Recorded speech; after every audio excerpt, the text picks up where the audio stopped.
Hi, folks. Welcome back again on another week.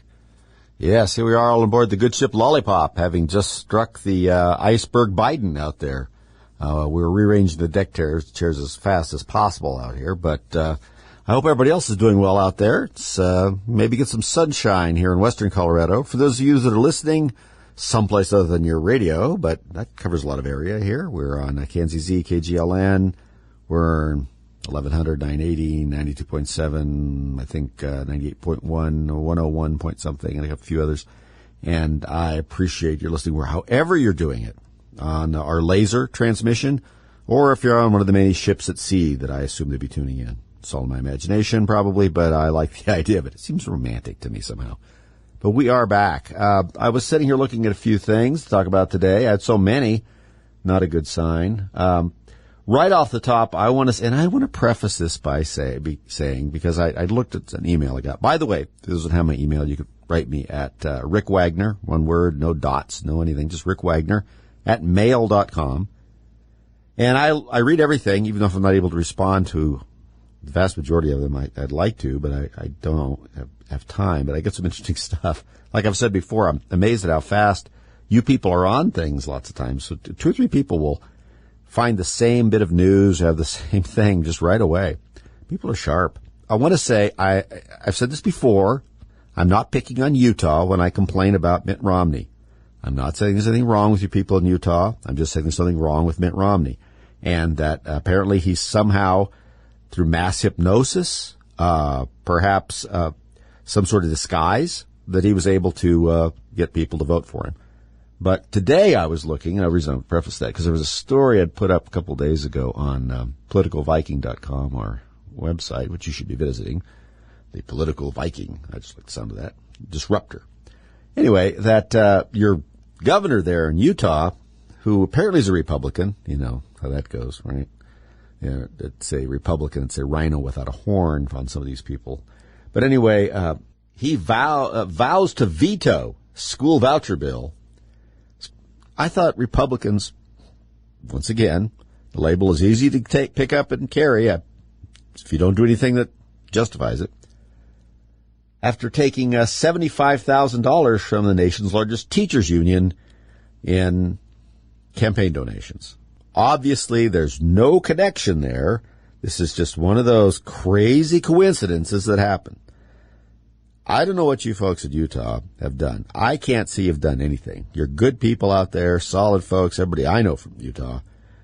What you've done to deserve Romney and now this guy. What is this is a little bit like sort of the 7 plagues in Egypt. That you don't want any more of these politicians out there. So I was putting that, but I'm not picking on Utah. This is just something that happened. I'm just bringing it up so that you can fix it. What I would like people to do out there, because I feel like doing this regularly, is grab a loved one and dance around and go outside at the top of your voice and scream, "I don't live in New York," or "I don't live in San Francisco." That all by itself is a big deal. That should make you pretty happy. These places are just terrible. I read the stories and I put them up on here. I mean, it's just the crime, the indifference, the bizarre politicians, the ridiculous nature of the explanations for what they're doing. I don't even figure it out. This Eric Adams, the new mayor of New York, is terrible. I knew he was going to be terrible. I think I had him on record saying I thought he'd be terrible, but the only thing that saves him is that de Blasio, well, he's not the bottom of the barrel. He's you have to tip the barrel over, and there's de Blasio. Eric Adams is bouncing up and down on the bottom. He's now come out to say, by the way, that the reason that he is getting questioned by the press all of the time in New York because he's not getting anything done, and he seems to be coming back around on the side of the criminals, which was really the only reason that people wanted to elect him, and things like that, is because we don't understand him, okay? He is, there are too many reporters out there that are not of the same race as him, and that's a big problem, okay? They don't look like him, according to him, and because they don't look like him, they can't understand what he's really trying to say. So there you have it. That's their mayor. Man. Yeah. New York City mayor suggests white reporters are racist in covering bail reforms and surging crime. Threatens to stop talking to press. Here's a quote from him in the story. This is on Political Viking. You look at the story. I'm a black man, that's the mayor.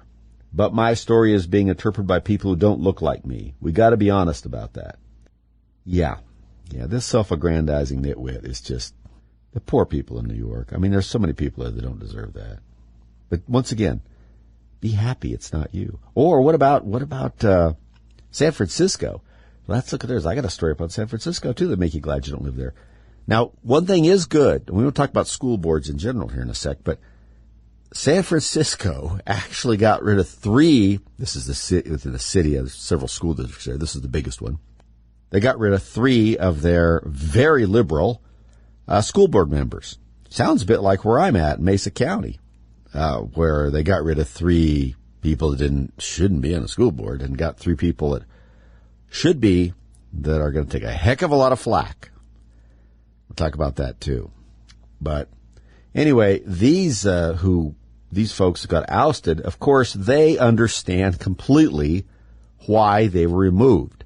I mean, a couple of the reasons they were upset about was the parents were angry because instead of opening the schools, because of the pandemic out there, they were spending most of their time renaming them. They renamed 44 schools. They took some really offensive names off of them, like Abraham Lincoln High School, really in-your-face stuff. They changed that, but they wouldn't open the school, so people got a little tired of that. And then they also were doing away here. One of the things they did was scrap merit-based admissions. There's a high school out there, Lowell High School, sort of an elite one, like a magnet school, because it says where most students were Asian. That apparently upset people too. But the real reason, obviously, I'm sure you figured this out by now, is white supremacy. That's what happened there. That's why they were removed. They said that white supremacists are behind the recall election, and that white supremacists really like the fact that they got recalled. So there you have that. Good Lord, not that nonsense. Can you? Ugh. So once again, thank the Lord you're not out in San Francisco. I don't understand how a group of people I was not aware even existed, certainly not anymore, have such a large effect on everybody. I mean, they're popping up. If you're a Democrat, you just find a white supremacist around every corner, or in every voting booth, apparently, or in every truck cab, or anything like that. Remember that we do not have the market cornered on brain-dead morons as elected officials. Nice to know we're able to kind of spread the love around, huh? Many countries do, and we've focused it on Trudeau's Canada, right? The pajama boy dictator. And he's frightening because he's weak and he's fearful. Those are the ones you have to be on the lookout for the most. But his justice minister this week compared the Freedom Convoy donations, right? The people are trying to give money to the Freedom Convoy up there in Ottawa, to terrorists. And the donors are part of a pro-Trump movement. Now, he may not know this. He's probably a busy man, being justice minister and all, but Trump isn't running for election in Canada. I'm not even sure he can.